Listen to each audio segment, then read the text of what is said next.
제가 은퇴하기 전에 가장 큰 기도의 제목이 저보다 더 훌륭한 목사님 보내달라고 간절하게 기도했었는데, 좋은 목사님 오셔서 우리 교회 안팎에서 우리 좋은 소식도 좋은 말씀을 많이 듣게 되어서 감사하게 생각하고, 다시 와서 보니까 우리 연동교회 찬양대가 얼마나 잘하는가 하는 것을 새삼 느끼게 됩니다. 좀 마음이 좀 답답했는데 오늘 좀 마음이 좀 뻥 뚫린 것 같습니다.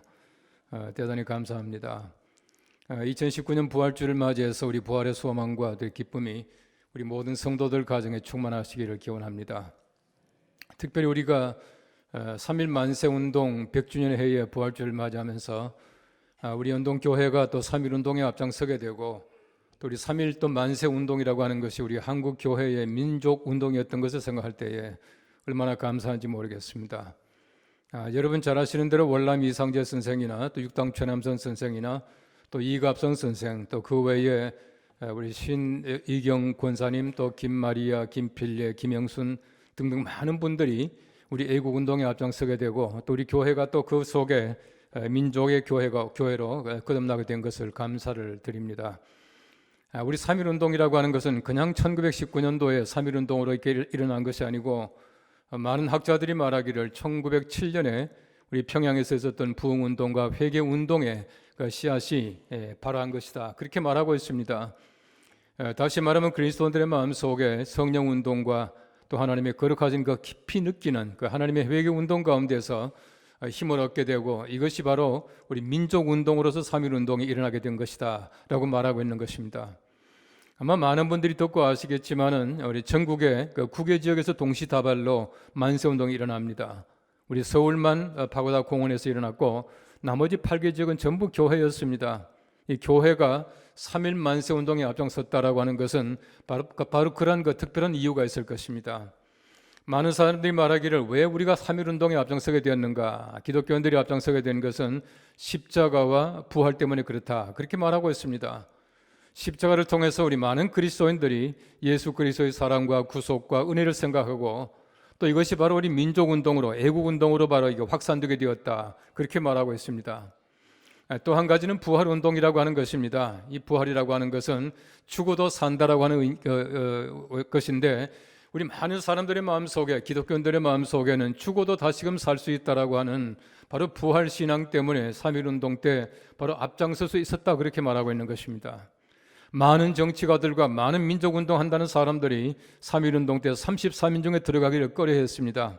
그럼에도 불구하고 종교인들이 들어갔던 것은 바로 그러한 신념과, 특별히 기독교인들이 가장 많았다라고 하는 것은 기독교인들이 가지고 있던 부활신앙이었다라고 하는 것입니다. 볼케나우라고 하는 사람이 말하기를 죽음에 대한 사상을 얘기했습니다.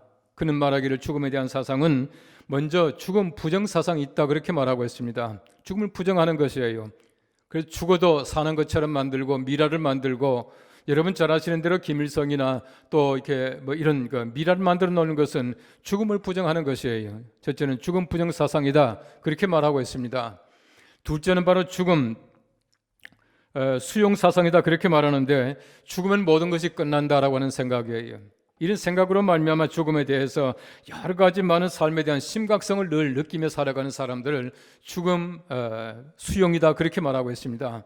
셋째는 무엇이냐 하면 죽음 연결입니다. 죽음 연결이라고 하는 것은 삶과 죽음이 연결되어 있다라고 하는 사상이라고 하는 것이에요.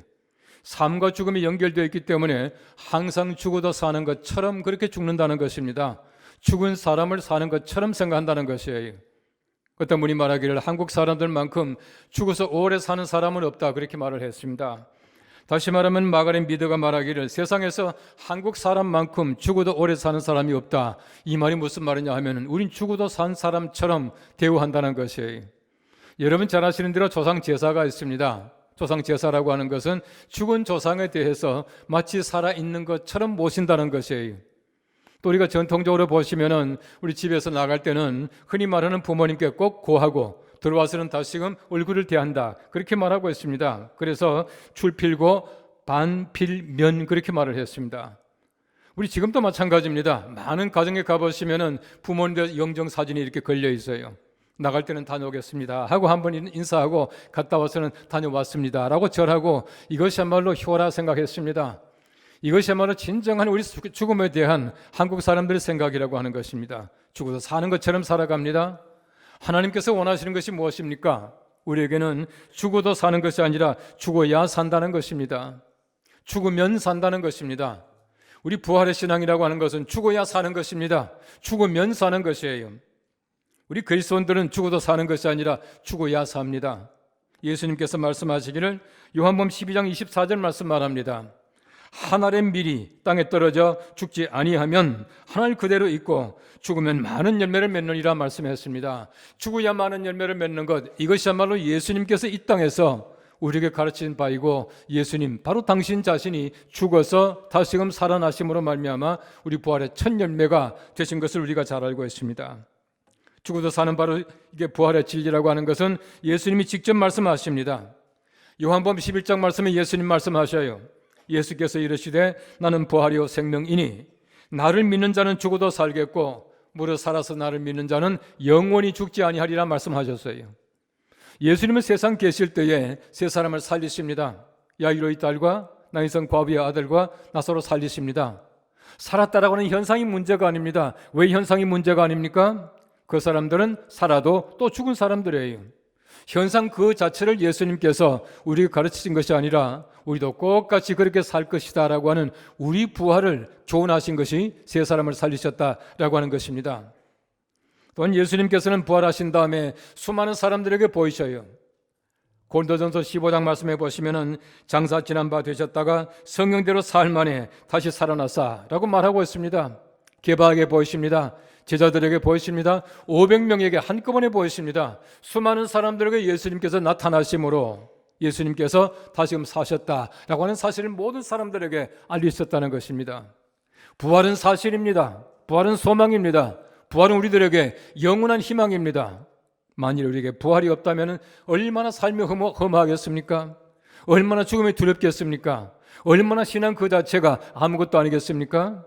부활로 말미암아 우리의 사랑이 확고하게 되는 것입니다. 우리 신앙이 분명하게 되는 것은 바로 부활인 줄로 믿습니다. 이 부활의 신앙이 우리 모두의 마음속에 충만하시기를 간절히 바랍니다. 오늘 성경 말씀은 엠마오에서 예수님께서 부활하셔서 두 제자를 만나셨는데 그 두 제자가 예수님을 알아보지 못했습니다. 3년 동안 함께 예수님과 함께 지냈고 말씀을 들었고 기적도 보았고 다 들었지만은 부활하신 예수님을 알아보지 못했습니다. 예수님께서 말씀을 풀어주실 때에 그들이 알아듣지 못했습니다. 떡을 떼실 때 그들이 눈이 밝아졌습니다. 보니까 예수님 보이지 않습니다. 그들이 말합니다. 우리에게 말씀을 풀어주실 때에 우리의 마음이 뜨겁지 않더냐라고 말했다는 것이에요. 오늘 귀한 말씀을 통해서 우리 모두가 다시 한번 부활하신 주님을 만날 수 있는 귀한 은총이 함께 하시기를 간절히 바랍니다.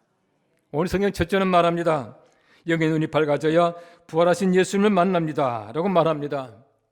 오늘 성경 누가복음 24장 30절과 31절 말씀입니다.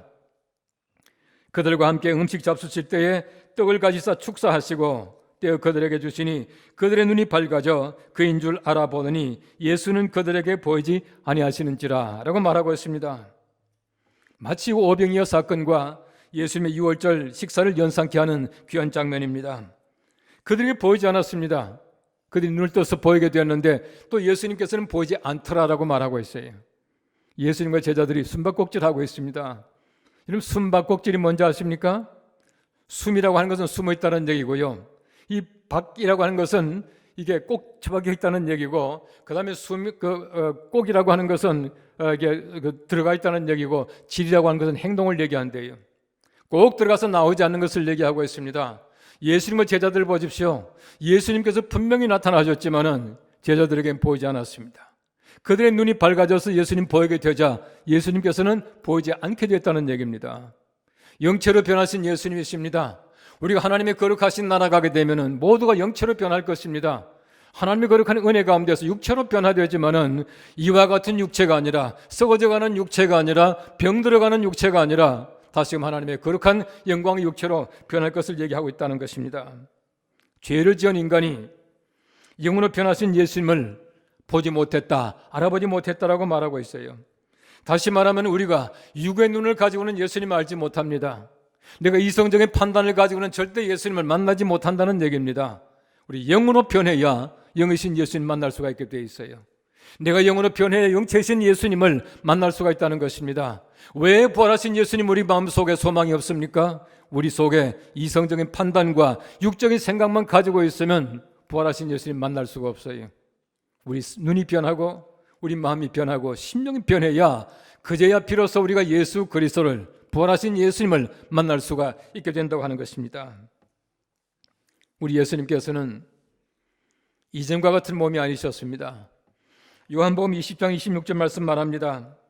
여드레를 지나서 제자들이 다시 집안에 있을 때에 도마도 함께 있고 문들이 닫혔는데 예수께서 오사 가운데 서서 이르시되 너희에게 평강이 있을지어다 하고 그렇게 말합니다. 다시 말하면 예수님께서는 문이 닫혀 있습니다. 문이 닫혀 있지만 예수님께서 들어오셨다 말합니다. 예수님께서는 분명히 육체로 변하셨어요. 예수님은 분명히 육체로 부활하셨습니다.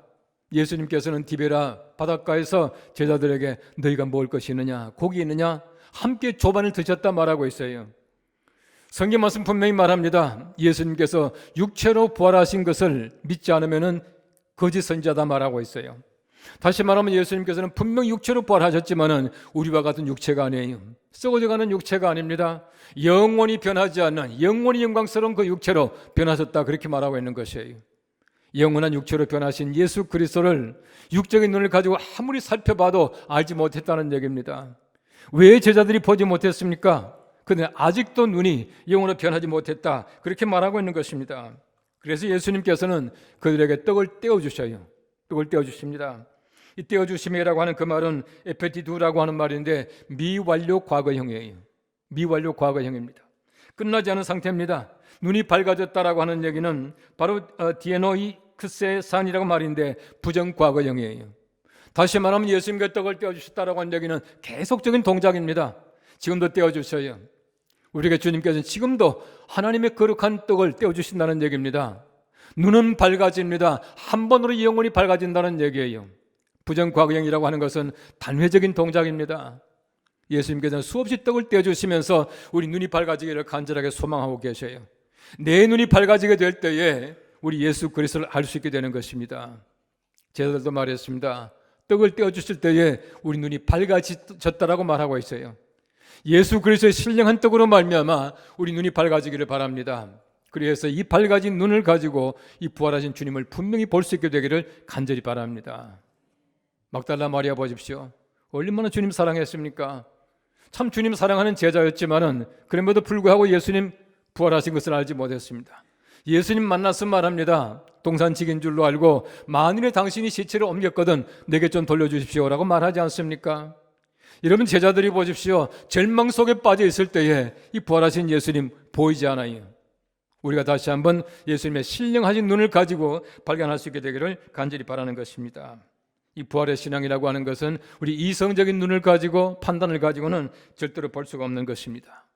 우리가 하나님을 볼 수 없는 많은 사람들이 말합니다. 내 하나님이 어디 있느냐라고 말하고 있습니다. 지금도 마찬가지입니다. 신령한 떡을 알지 못하는 사람들은 내 하나님이 어디 있느냐라고 말합니다. 죽은 사람이 어떻게 살 수 있느냐라고 말합니다. 어떻게 예수가 그리스도이시냐라고 말하고 있습니다.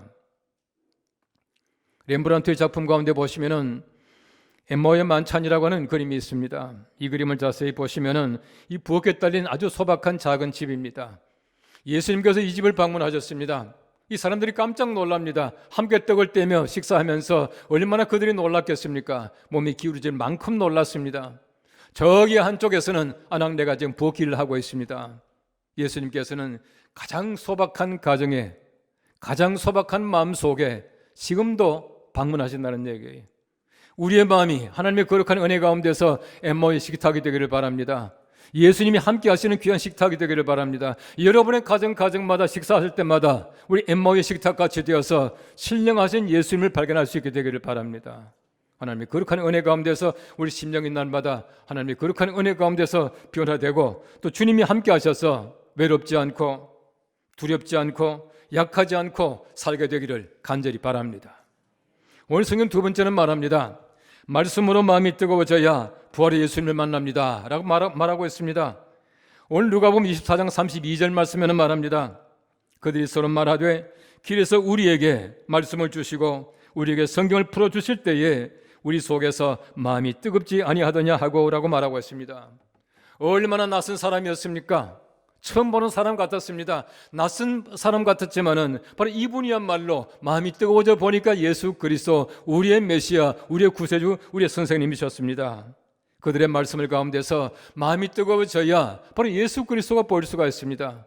신령한 의미에서 바로 그렇습니다. 우리가 하나님의 거룩하신 말씀을 알지 못할 때, 마음이 뜨거워지지 못할 때 성경 말씀은 하나님 말씀이 아니에요. 나와는 전혀 관계없는 말씀입니다. 정말 그 말씀 가운데 내 마음이 뜨거워질 때에 이 말씀이야말로 생명의 말씀이요, 하나님의 말씀이요, 나의 말씀이요, 영원한 생명의 말씀 변할 수 있게 되는 것이에요. 바로 그들이 그랬습니다. 말씀을 풀어주실 때에 그들의 마음이 뜨거워졌고 뜨거운 마음을 가지고 보니까 예수님을 알게 되었다라고 말하고 있는 것입니다. 여러분, 저도 하나님의 거룩하신 말씀이 우리 속에 와서 우리의 마음이 뜨거워져야 해요. 내가 아무리 오랫동안 말씀을 듣고 말씀을 본다고 하더라도 그 말씀이 내 마음속에 들어와서 뜨거워지지 않으면 내게는 아무런 소용이 없는 것이에요. 말씀 따로 내 따로 살 때가 얼마나 많이 있습니까? 내가 하나님의 거룩하신 말씀 속에서 그 뜨거움을 느끼게 될 때에 우리가 하나님의 거룩하신 말씀으로 받아들이고 그 속에 살아계신 하나님의 모습을 발견할 수가 있게 되는 것입니다. 예레미야 20장 9절 말씀에는 말합니다. 내가 다시는 여호와를 선포하지 아니하며 그의 이름으로 말하지 아니하리라 하면 나의 마음이 불붙는 것 같아서 골수에 사무치니 답답하여 견딜 수 없나이다 라고 말하고 있습니다. 말씀 없는 삶이야말로 얼마나 답답한지요, 얼마나 내 마음속에 외로운지 모른다는 것이에요. 그 말씀이 내 마음에 와서 하나님의 거룩하신 말씀이 되고 말씀이 뜨거워져야 우리가 그 말씀 속에 감격이 있고 그 말씀 속에 하나님의 거룩한 은총이 있다는 것이에요. 오늘 성경 말씀에 참 재미있는 장면이 나옵니다. 성경을 풀어주신다는 말씀이 나와요. 이 풀어주신다는 말은 디에노이겐이라고 하는 말인데 이 말씀은 눈이 열렸다는 말과 같은 단어예요. 다시 말하면 말씀을 풀어주십니다. 이 말씀은 성경 말씀을 열어주셨다는 얘기예요. 말씀을 열어주시니까 내 눈이 열리더라 하는 그런 뜻입니다. 여러분, 적어도 하나님의 거룩하신 말씀이 열려야 내 눈이 열려요. 내 눈이 신령하게 열려야 하나님의 말씀이 열립니다. 내 마음이 열리지 아니하고 내 눈이 열리지 아니하면 하나님 말씀이 내게 열리지 않아요. 왜 말씀을 들어도 감동이 없습니까? 왜 내가 성경 말씀을 읽어도 내 그 뜻을 알지 못합니까? 내 마음이 열리지 않아서 그래요. 마음이 열리면 성경도 열린다는 사실을 얘기해 주고 있는 것이에요. 하나님의 거룩하신 말씀 가운데서 우리가 이 말씀이 살아있는 주님의 거룩한 음성으로 우리에게 날마다 들려지기를 간절히 바랍니다. 그래서 하나님께서 우리들에게 말씀을 열어주셔야 우리 눈이 열리게 되고 하나님의 거룩하신 말씀으로 감동받아 부활하신 주님을 만날 수가 있게 되는 것이에요. 제가 어릴 때 저희 할머니께 늘 듣던 말이 있습니다. 제가 여러 번 얘기한 것 같습니다만은 머리는 차갑고 손발은 따스워야 된다. 그 말씀을 참 자주 하셨어요. 이런, 다시 말하면 우리가 머리가 차가워야 해요. 좀 이성적인 판단을 가져야 합니다. 이 손발이 따스하다는 얘기는 우리가 열심히 활동한다는 얘기예요.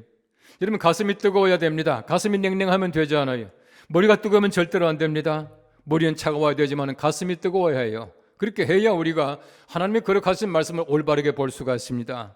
하나님의 거룩하신 말씀은 우리에게 이성적으로 주신 귀한 말씀이기도 하지만은 가슴이 뜨거워져야 내 머릿속에 이성적인 말씀이 하나님의 거룩하신 말씀으로 뜨겁게 나타날 수가 있게 되는 것입니다. 얼마나 그들이 예수님 말씀 많이 들었겠습니까? 예수님 직접 보았습니다. 기적도 보았지만은 그들의 머릿속에 기억하고 있는 말씀 가지고는 예수 그리스도를 알지 못했습니다. 말씀이 뜨거워져야 바로 그들이 예수 그리스도를 알아보게 되었다라고 말씀하고 있는 것이에요. 우리가 마찬가지인 줄로 압니다. 얼마나 우리가 하나님의 거룩하신 말씀을 많이 들었습니까? 여러분 머릿속에 얼마나 많은 말씀들이 있겠습니까? 그 말씀들이 여러분의 가슴에 와서 뜨거워져야 하나님의 거룩하신 말씀 속에서 예수 그리스도가 발견되어지게 되고 하나님의 거룩하신 음성을 듣게 되는 것이에요. 그러함으로 말미암아 이 부활하신 예수님을 다시 한번 만날 수 있게 되기를 간절히 바라는 것입니다. 여러분, 예수님 당시의 사람들 보십시오. 얼마나 예수님 말씀 많이 들었겠습니까? 기적도 보았습니다. 그럼에도 불구하고 그들이 예수님 잡혀갔을 때 보십시오. 전부 예수님 배반하고 맙니다. 예수님을 십자가에 못 박으란 말합니다. 왜 그랬습니까? 그들이 먹었던 것, 그들이 들었던 것 전부 다가 머릿속에 남고 있는 것이에요. 가슴이 뜨거워지지 않았습니다. 예수 그리스도를 알지 못하는 사람 보십시오. 빌라도를 보십시오. 진리신 예수 그리스도가 그 앞에 서 있는데도 불구하고 진리가 무엇이냐라고 묻는 사람이 됩니다. 이성적인 판단만 가지고는 예수님을 알지 못합니다. 진리를 발견하지 못해요. 하나님의 신령하신 음성을 듣지 못합니다. 우리 속에 하나님이 거룩하신 말씀이 가슴에 와서 뜨거워지게 될 때에 바로 그 말씀을 통해서 우리들에게 하나님의 거룩하신 음성이 들려지게 되고 우리 눈에 부활의 예수님을 발견할 수가 있게 되는 것입니다. 2세기 초엽에 순교자 저스틴 유스티누스라고 하는 사람이 있었습니다. 이분이 이교도였습니다. 헬라 철학에 심취한 사람이었습니다. 그런데 이분이 회개하고 예수를 믿게 되고 이분이 쓴 그 변증학이라고 하는 책이 가장 고전적인 변증학이에요. 하나님을 변증해주는 책인데 굉장히 유명한 책이에요. 이분이 청년 시절에 에베소에서 이제 바닷가를 거닐고 있는데 어떤 노인이 왔습니다. 노인이 자기에게 다가와서 이 청년과 저스틴에게 여러 가지 많은 말씀을 해주면서 예수 그리스도에 관한 성경 말씀을 풀어주기 시작을 해요. 자기도 모르게 마음속에 뜨거워짐을 느끼게 됩니다. 이 뜨거운 마음을 가지게 될 때에 눈물이 쏟아지게 되고 회개하게 되고 예수를 믿게 되고 예수 그리스도를 변증하고 하나님을 변증하는 귀한 학자가 되었다는 것이에요. 제가 미국에 있을 때입니다만은 한번 주일날인데 어떤 부인 집사님이 저한테 와서 눈물을 글썽이면서 얘기하는 거예요. 목사님, 제가 지난 주간에 성령을 체험했습니다. 그렇게 말하더라고요. 어떻게 체험했습니까? 물어보니까 아침에 일찍 일어나가지고 기도하고 나서는 이제 부엌에 들어가 열심히 이제 이게 가족들의 식사를 준비하고 있는데 갑자기 뜨거운 불 같은 것이 머릿속으로 들어가더랍니다. 뜨거운 불이 머릿속으로 들어가는데 얼마나 뜨거워지는지 그 뜨거운 게 불이 확 들어가더니만은 온몸을 통과해서 발로 싹 나가더라는 거예요. 그 순간에 얼마나 기쁘고 얼마나 가슴이 뜨거워지는지 말로 다 형언할 수가 없다고. 눈물이 쏟아지고 얼마나 기쁨이 차고 넘치는지 모른다고. 이러면서 이게 성령 체험한 거 맞지요? 이렇게 물어보더라고요. 그 감격과 그 기쁨 속에서 얼마나 잘 살아가시는지 몰라요. 우리에게 그런 가슴이 뜨거워지는 경험이 있기를 간절히 바랍니다. 예루살렘과 엠마오의 차이가 있습니다. 예루살렘은 평화의 도시였지만 죽음의 도시입니다. 엠마오는 아주 소박한 작은 도시였지만 바로 거기에 생명이 있는 자리였습니다. 예루살렘에는 절망이었습니다. 엠마오는 소망이었습니다. 다시금 예수 그리스도를 만나는 자리였습니다. 우리가 마찬가지입니다. 바로 우리가 이 도시에 살면서 부활하신 예수님과 더불어서 우리가 살아가는 이 작은 도시가, 이 큰 도시가 우리의 집이 하나님의 거룩하신 엠마오가 되기를 간절히 바랍니다. 그래서 우리 부활하신 예수를 만나고 또 예수님께서 우리 가운데 함께 하시는 귀한 자리가 되기를 간절히 바랍니다. 오늘 성경 16절 말씀에는 말합니다. 그들의 눈이 가려워져서 그인 줄 알아보지 못하거늘. 알아보지 못했습니다. 31절 말씀 말합니다. 그들의 눈이 밝아져 그인 줄 알아보더니 라고 말하고 있습니다. 왜 16절은 알아보지 못했습니까? 그들 가슴이 뜨겁지 못했습니다. 눈이 열리지 않았습니다. 어떻게 알아보았습니까? 눈이 열리고 가슴이 뜨거워졌습니다. 우리 눈이 열리고 가슴이 뜨거워짐으로 말미암아 우리 부활하신 예수님 만나는 여러분의 자리가 엠마오가 되기를 간절히 바랍니다. 아마 여러분의 식탁이 엠마오의 식탁이 되어서 주님과 함께 하시는 귀한 부활의 기쁨 속에 살아가시는 우리 모든 가정들 되시기를 간절히 바랍니다. 기도하겠습니다. 우리 하나님 감사합니다. 우리 부활하신 주님을 환영합니다. 예수님께서 부활하셨지만 알아보지 못했던 제자들이 눈이 밝아지고 가슴이 뜨거워져서 예수 그리스도를 알게 되었는데 하나님, 우리도 눈이 밝아지게 하옵소서, 가슴이 뜨거워지게 하옵소서, 우리의 가정이 엠마오가 되게 하시고 우리 집이 엠마오의 식탁 되게 하여 주시옵소서. 예수님의 이름으로 기도합나이다. 아멘.